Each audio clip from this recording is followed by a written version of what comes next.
The nation is witnessing rising insecurity, banditry, arson, kidnapping. How did we get here? What's the way out? When we came, it has been a very difficult undertaking. But we closed the borders with Benin Republic. We closed the borders with Niger Republic. We stopped smuggling. We asked Nigerians to grow what they will eat and eat what they grow. The cost of importation of rice and other food stuff, we stopped it. We made fertilizer available. And we were very impressed and happy with the reaction of Nigerians. They went back to the farm. And we made sure our neighbor, especially Nigeria, understand us, because there are Nigerians that order food in Niger for Nigerian market. The Nigerian government cooperated with us. So really, we defended on ourselves, and Nigerians do not regret it. Corruption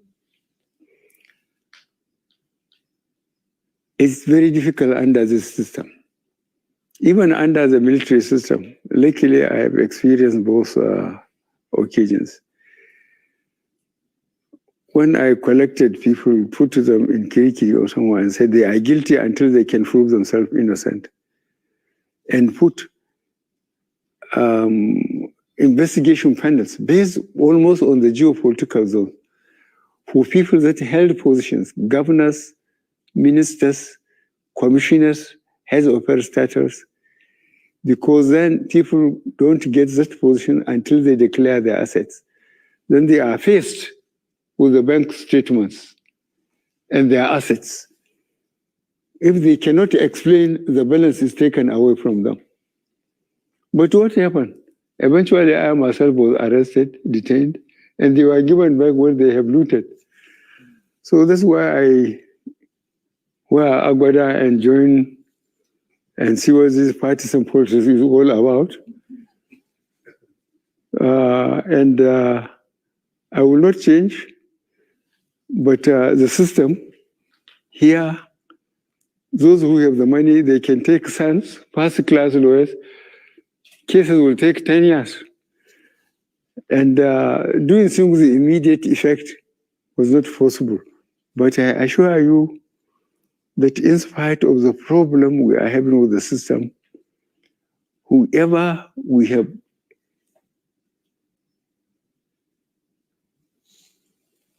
correct intelligence that he's not being very accountable, we ease him out. We don't give it too much publicity.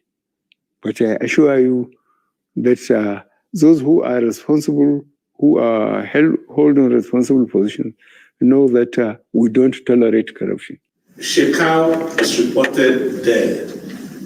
Does that give an opportunity for us to zero in and consolidate and secure the Northeast? The problem of the Northeast was very difficult.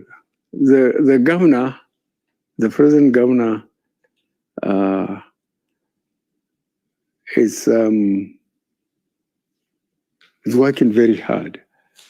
He's taking a lot of risk. And I asked him, this Boko Haram, is it our people that need, is it Nigerians or people coming out? He said, they are Nigerians, most of them. They are Nigerians. As I said, the only way we got them around was that you can't kill innocent people and said God is great. That worked very well. But I think we have a problem of unemployment. We have a problem of a lot of youth looking basically for what to eat, not even to talk of accommodation or dress. The level of poverty is almost unimaginable. So this is a problem. But those who are really keeping in touch with what we are doing, they know the difference between the time we came in and now. And the people of Northeast and South, I think, are the best judges for the performance of this administration, because they know what they were in and they know the condition now. I was in Katsina last year. I mean, at the height of this insecurity, of this banditry, like insecurity has moved from the northeast to the northwest. People can no longer go to farm. How do you respond to some of these challenges, especially banditry in the northwest? Well, I had series of meetings. The whole security apparatus was changed, as you know. All the services and the IGs went. The ones that succeeded them had been part of the system. So we had series of meetings with them, at least 3 meetings, each one lasted more than 2 hours. Firstly, I allowed them to go around, and see the position on the ground. They made changes in their officers and commands and the men. And we told them that we want confidence to be rebuilt. As you observe, people to go back to the land so that we wouldn't have food problem. And I think that is being done. We are giving it less publicity because we don't want to make them aware that we are taking them head on. But I think those who are in the field know they've been suffering a lot of casualties. And we stopped, for example, mining in Zamfara State.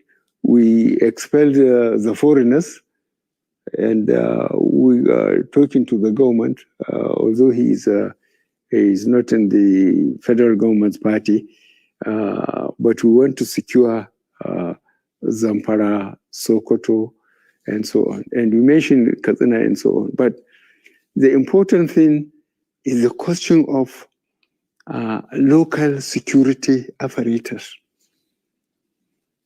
We have police in every town. And I've been talking to the police, trying to push them as hard as I can. They don't wear uniform and sling their rifle just to intimidate people, but to make sure, if necessary, they use it to bring security.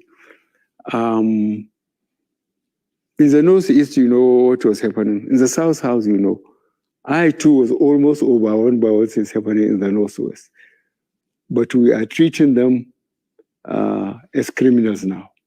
They are experiencing a lot of casualties. They will not say it because they don't want to demoralize their recruitment constituencies. But they are suffering a lot of casualties. We know that. Mr. President, still on the issue of security. Yes. Each zone you would have witnessed has sort of taken matters into their own hands with different kind of security apparatus, like the civilian JTF, Amotekun, and what have you. Has the time come to now formalize state police in Nigeria? I have seen, or I have been reading it in the newspapers. Those of us who are old enough to know the old NA police and so on. That time, the traditional institutions leaders were very effective. In each community, you know, I will give you one example of recent. 2 governors from the Southwest came to tell me that the cattle rearers in some of the forests there have killed farmers while their cattle were eating on their crops. So I told them, you campaigned to be elected, and you are elected. He said, yes. I said, go back and sort out yourselves. Because there has been a system, as all of us here could recall, even your local government, when there are security at each level, at local government and state, it consists the traditional leaders in that area who have been there for generations. So they know all the crooks in their locality. Then the police, then those who come, whether they are cattle rearers or influential traders, they are part of it. They meet either monthly or quarterly, and discuss the security within that level. If it is above them, they pass it on. So I told those governors to go back and go to the old system so that they will have intelligence. They will know what is happening in their constituencies. They just can't go around and win election and then sit tight and think somebody will do their job for them. I just send them back. Mr. President, the 17 governors in the southern part of the country recently called for restructuring. They also announced a ban on open grazing in the southern states. But despite that, the Attorney General of the Federation, Abubakar Malami, SAN, said they didn't know what they were talking about. But what exactly is your own opinion on open grazing? What steps are you planning to take to put an end to farmers' herders' clash? You want me to contradict my Attorney General?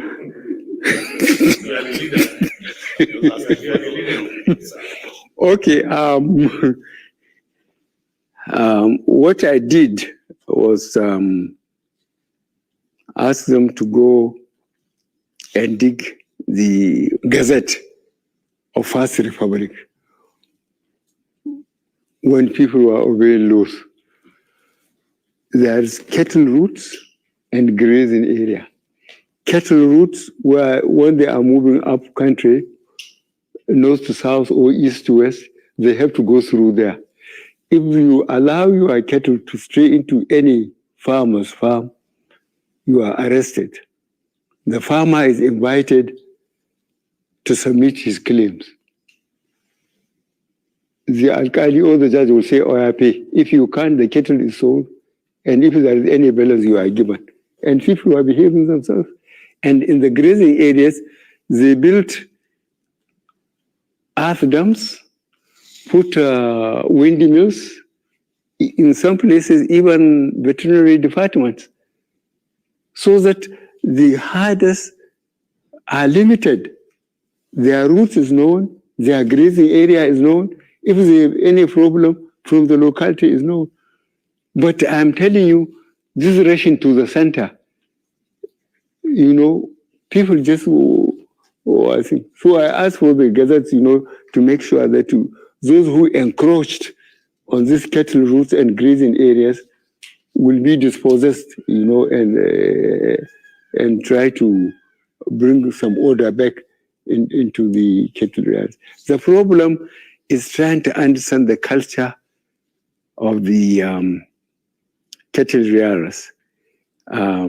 There is a cultural distance between the chiefs and the Fulanis. So the governor of Benue said, "I'm not disciplining the cattle rearers because I'm one of them." I cannot refuse to say I'm not one of them, but he's been very unfair to me. And I told him that the Nigerian cattle rearer was not carrying anything more than a stick, sometimes with a machete, to cut some trees and give it to you anymore. But those sophisticated ones, they are good with AK-47. So from all the Sahel areas, people rush to Nigeria, and Fulani from Mauritania or from Central Africa look the same. So they think they are Nigerian ones. And I assure you that we are trying to resuscitate these cattle routes, grazing areas, and make them accountable. And then this cancelling of taxes, ordinary people like it, but the problem of accountability, when taxes are being paid, people are behaving themselves. But now without taxation, people are doing what they like. Yes, that brings us to the question of power devolution. All these taxation things, these were things that were working in the first problem, but they are no longer working because of COVID. And that's why people are talking about restructuring the federation to make it work for them. And it was part of the APC manifesto in 2015. What is your position now on devolution of powers? Devolution of power, you have to define it.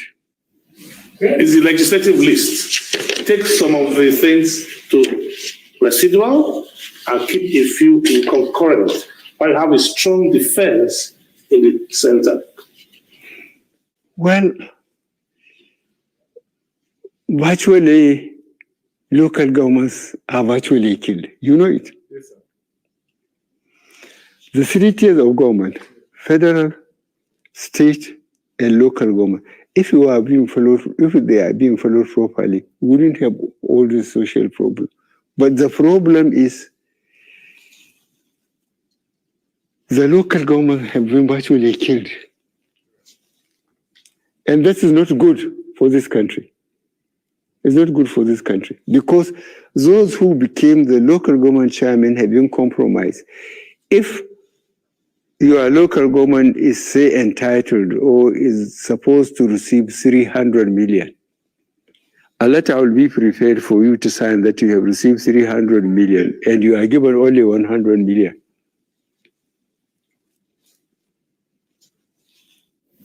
So how can we reduce the powers of governors and give more powers to local governments? By writing a new constitution. And reduce the powers of the president. While we're at it. The Supreme President has a lot of power. Okay, I think this question of accountability is very important. The schooling, especially education, is suffering so much. If, for example, during our generation, I spent 9 years in boarding school, and the teachers then treat us as they treat their own children. If you do well, you are brought before the classroom and praised. If you misbehave, they remove your thing and plug you there in front of the class. So you just have to behave yourself. But now, one of the chaps from Ogun State, Pastor Bakari, he told me when he came back from America, he went to his alma mater, and he couldn't differentiate between the teachers and the children there. You see, the teachers used to take students as their children, and they have all the time for them. But problem, the standard virtually has collapsed. We have a lot of problem. Wow. Which takes us to the next question. In the northern part of the country, many schools have been subjects of attacks.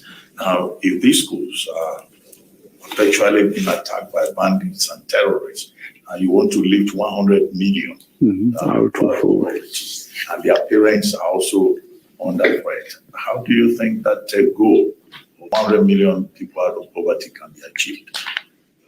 Well, try and appreciate what efforts the federal government has done. One, we have moved all the service chiefs and the inspector general of police. We made new ones. We allow them to go around and see the problem. They have been part of it all the time, but now they are in charge. And we made sure that their priorities is to make sure they have brought normalcy, people to accept the responsibility of their offices and perform. They are working very hard on that. We cannot give it enough publicity because we don't want to give career warning to the real criminals. The ones from Northeast, the ones in South, the problem is Northwest. The same people, same culture, killing each other, stealing each other's cattle, burning their villages. As I said, we are going to treat them in the language they will understand. We have given the police and the military power to be ruthless. And you watch it, in a few weeks' time, there will be difference. Because we told them that if we keep people away from their farms, we are going to starve. And the government cannot control the public. If you allow hunger, to permeate the whole society, the government will be in trouble. And we don't want to be in trouble. We are already in enough trouble. So we warned them, and sooner than later you will see the difference. Yeah, now, Your Excellency, you talked about talking to the people of Northeast in a language they understand. That is the whole, there's a crisis around that language. So it shows that because you were a former military man, you are talking about, using force to restore order. But it's understood in another way, especially given what happened last week when you spoke about the Southeast IPOB and all that. One, the controversy of Twitter. When is the government going to lift ban on Twitter? To lift the ban? The suspension of Twitter. Because, when is Nigerians are expecting when the government will lift it back? And two, how are we going to resolve the crisis in the Southeast? Well, Southeast, I was encouraged by what I heard. Nobody told me. 2 statements from the South. One by elderly people. No, South. Yes, by elderly people. They said this time around there will be no access to sea. I'm sure you will understand what they mean. Again, the youth made the same statement. That encouraged me. So that IPOB is just like a dot in a circle. If they want to exist, they would have no access to anywhere. And the way they are spread all over the country, having businesses, having property, I think IPOB doesn't know what they are talking about. In any case, we said we'll talk to them in the language they understand. We'll organize the police and the military to pursue them. That's what we can do. And we will do it. What about Twitter? Twitter. That I will give to myself. What? Well, still on the Southeast, Mr. President, how do you plan to include more people from the Southeast and indeed the South in general, to include more people in the Southeast and indeed the South in general in your government, especially in security services and MDAs? You look at, say, NNPC, look at the military. People who have been there for 18 years, or people who have been there, say, for 10 years, they trained in Zaria or in Abeokuta. They come through the ranks. And because they served under all the circumstances, the crisis and everything, and they gradually rise to that status. And you think you just pick somebody just to balance up? These positions have to be earned. Those positions have to be earned. There are people who have been there for 10, 15 years. And you just because somebody will say, well, there's nobody. If you don't join, you are not forced to join. But when you join, you go through the rigmarole. You go through the problem throughout, and you learn by the system. Yeah, but Your Excellency, in the case of the Chief of Army Staff, there are almost 30 generals who have to be retired now or whatever because of demand, because of the rank of the current Chief of Staff. Do you know why he was serving before he becomes the Chief of Army Staff?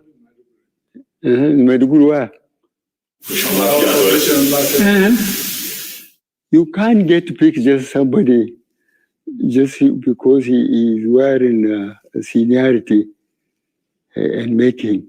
You put somebody who has been in the mill, who has suffered with the soldiers, they know him, he fought with them and so on. I to tell you the truth, on individual basis, all these chaps, they know me. Because I want to do, but I don't know them. I have forgotten them. Some of them, I don't know them. So operational experience was a factor. It is, because the soldiers, to be effectively led, must be somebody they know they are alone to him. He exposed himself to him. It is. Leave the security services. I believe one of the things we're talking about is signaling and of belonging. Beyond security, Southeast, they want to be secretary to government. They want to be other things. Like you said, you've chosen 2 or 3 of them, like Okadigo as VP. So you've said you don't have anything against them. So why don't you, as father of all, bring them more together? Make them feel belonging. Make them feel like your children. Huh? You better get a list of our civil servants. If you think there are no people from the Southeast, there are people from the Southeast, but they know they have to go through the mill. Well, Mr. President, I was going to ask about the challenges you referred to earlier about fighting corruption and how difficult it is under a democratic system. Yeah. But there's this assertion, general assertion that, well, the best way to escape prosecution is to just join the ruling party. Because 1 or 2 governors that joined APC, you think that was why they joined? Well, it's a matter of perception. What this administration can do is to make sure that APC lasts beyond this administration. And we started registration from polling unit to ward to local government to the state, so that APC will know how many of them there are in state by state, in even local government by local government, so that by the time this administration goes, there will be family on the ground and they can continue. And that is the best thing politically for the country and for the party. So it's not as if, but to have a organization, people believe that once you join APC, the rule, that your rule is just to see corruption under the carpet. No, you are very, very unfair to us. Now, to power rotation. Yes. Mm-hmm. There's an agreement in APC to move power from north and south. But what parts of the south, or where do you think the president should come from to keep your legacy going? Should we allow the party to decide? I have just told you that we started from bottom up. And I gave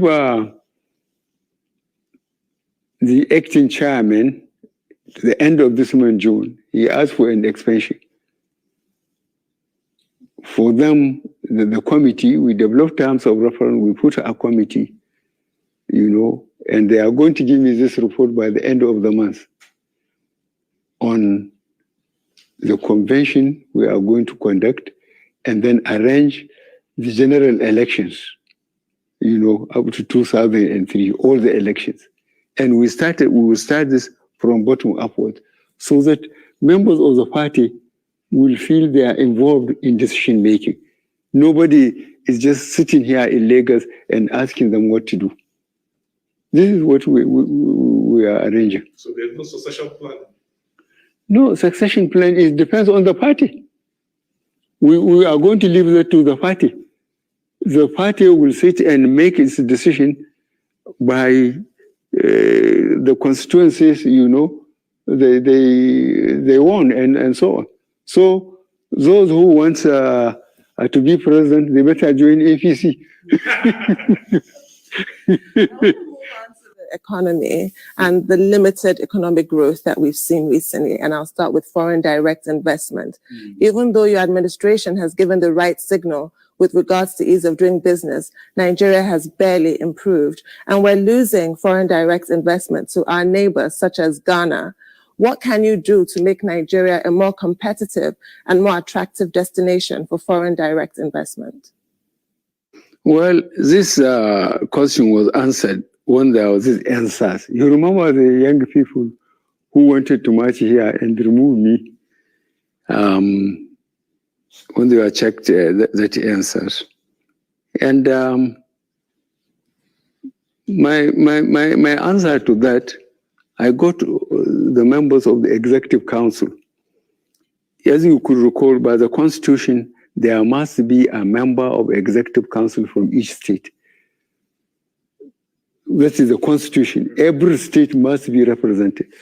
So I got them On a Wednesday, a day like this, I said they should go, each one should go to his state, speak to the governor, speak to the traditional leaders, speak to the business people, and speak to the youth, especially, and tell them that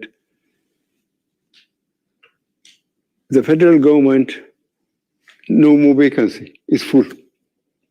Go to any state governor and ask him now to give you a contract or to give you a job. He will tell you there is no vacancy. The same thing with local government. So you may have a good degree, but you may die without having a job. Why?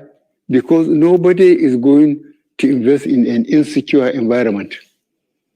So I told them, I said they should tell the youth that if they want jobs, they will behave themselves, make sure Nigeria is secure so that people can come and invest. Nigeria is resourceful. People know it. We are a rich country. God has endowed us. But nobody can bring, look at the today, like 200 buses bought by the former governor of Lagos. Some of these boys went and banned the vehicle. The governor made an album, came and I took the album and put it aside. I said, go and tell them to work. Who will go and invest his money in an unstable environment? Nobody will. It's just common sense. So you behave yourself, you make Nigeria secure, and people will invest. So coming back to competition, looking at the issue of, as you are petroleum minister, Mr. President, the issue of spending money for subsidies, which is taking monies that should have been invested in infrastructure, which we also come to. How do we deal with the subsidy question of petroleum and power? It's a very difficult question, and I suspect you know it. Nigerians filter their oil, so it can't be too expensive. Nigerian petroleum is being sold from here up to Ghana. At the pump station, Nigeria, people will take it, will close the borders, they put jerry cans, they ride the machine through the bush. And if you try and give it the cost and insist that it has to be economic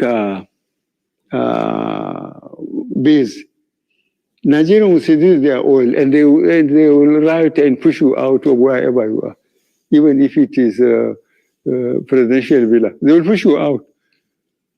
They will say this is their oil. So what we want is to try to get the cooperation of customs, immigration, and this border guards, so that it cannot be taken in substantial amount. Customs are doing quite well because we are confiscating tankers, selling the petrol and selling the tankers, and the people whom we are dispossessing of this, they don't complain. They don't talk to anybody, they don't say it. That the government has taken away their tankers and sold their petrol and so on. We are doing it. Mr. President, let's talk about debt service to revenue ratio. Under your watch, it has risen from about 40% to 90%, thereabouts. And there are many who are complaining that, well, because of this heavy debt burden, it's becoming very difficult to fund infrastructure. What measures is your government putting in place to diversify the economy and to further increase revenue? Well, you start talking about the infrastructure. I would like you to check how much we are earning from 1999 to 2014. Our production. If you check, you will find out the average production was 2.1 million barrels a day. At the average cost of $100 American per barrel. So 1999 to 2014, we were earning 2.1 million times 100 each day. Look at the state of the infrastructure. Look at our roads. Look at the rail. Look at power. And tell me which country developed without infrastructure. And did you ask those regimes or that regime, whichever it is, what they have done with the money? No roads, no rail, no power, I sit here and see the amount of casualties we are getting between Lagos and Ibadan alone on daily basis. Tomorrow I'm going to commission the rail, the roads, and ask people who are living in Lagos now going to Ibadan or coming up country how easy they have found it. This is what we have been doing. But what have they done with all the money they are getting? Look at power. There had been a lot of waste. There had been a lot of waste. Yeah, Your Excellency, I was commending you on the infrastructure. Your government has done quite a bit on infrastructure, but there is also something about infrastructure that is surprising to many Nigerians. You are carrying a lot of this infrastructure to Niger Republic. Road, rail, people are wondering, what is the attraction of Niger Republic? Why is there obsession by the Buhari administration towards Niger Republic? How many neighbors do you have? We have, Both on individual and the national rule. You have to cultivate your neighbor. If you don't, you are in trouble. If you could recall, when I came, I went to Chad, I went to Niger, I went to the Cameroon. Look at what happened with us Boko Haram. If we are not in the good relationship with Niger and Chad and Cameroon, Boko Haram would have done worse things to us than this. And you say I'm carrying to Niger. I told you the border between us and Niger is 1,500 kilometers. And in Niger, you see, I spoke to one Frenchman, and I have to tell you this. He spoke nonsense. I say, you people, in 1885, you sat down with ruler and pencil and draw lines. I say, I have first cousins in Niger. There are Kanudis, there are Hausas, there are Fulanis in the Niger Republic. Just as there are Yorubas in Benin, Republic, and so on. You can't absolutely cut them off. But the rail, look at the plan, if you read the plan, how we are rehabilitating the rail. Niger, they have discovered oil too, as you know. And we don't want to allow them to go through Benin Republic. We want them to come through Nigeria. We hope they will decide when we take the rail up to Marathi that they will send all their exports and so on through Nigeria rather than through Benin. Because with the railways and the roads working, both from Maiduguri to Port Harcourt, from Kano to Lagos and so on, people will be very busy. And I believe if you make the infrastructure work, roads, rail, I assure you that Nigerians will keep themselves very busy and they will leave you alone. But when the roads are not more trouble, the rail is virtually crippled. People have so much time to harass you. Mr. President, now that you've overcome your health challenges, looking great, what is the outlook for the last 2 years of your presidency? And then in retirement after 2023, what do you plan to do? A presidential library, what projects will interest you in retirement? Thank you very much for thinking that I'm okay.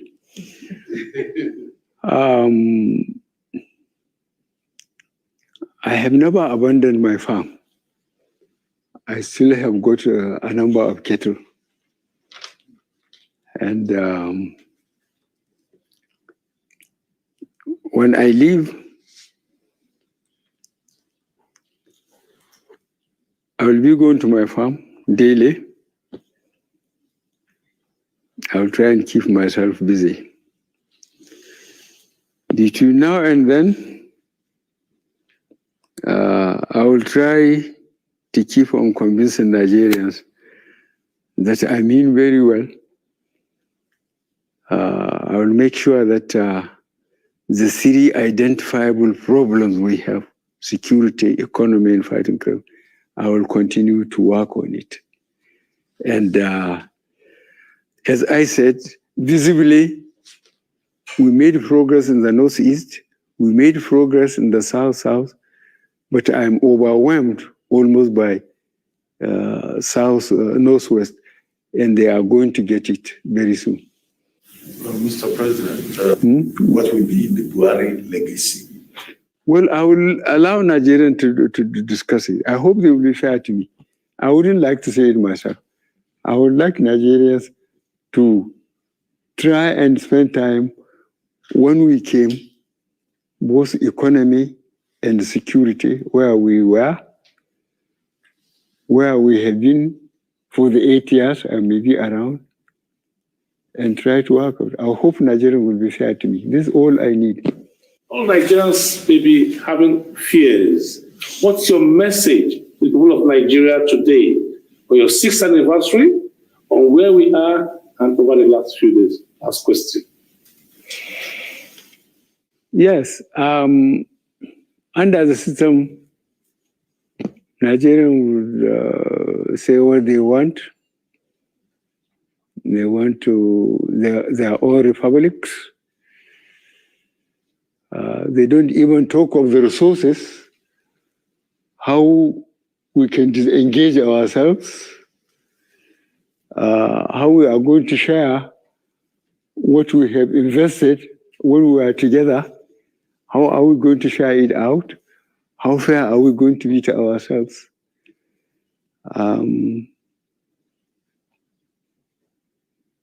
And try and see our population, our young population. If we cut ourselves into pieces, can we win the confidence of investors, real investors, people to come and build factories, employ people, produce goods and services, and then earn from taxation, from employment? I don't like the way Nigerian elite is allowing ignorant or careless people talking all over the place. We have so much to learn and so much to guide together than to try and disorganize people's way of thinking that if you become a republic, things will be all right. Let them see how long it took us between 1960 and now, how we came about. We have consolidated it. Mr. President, thank you so much for your time.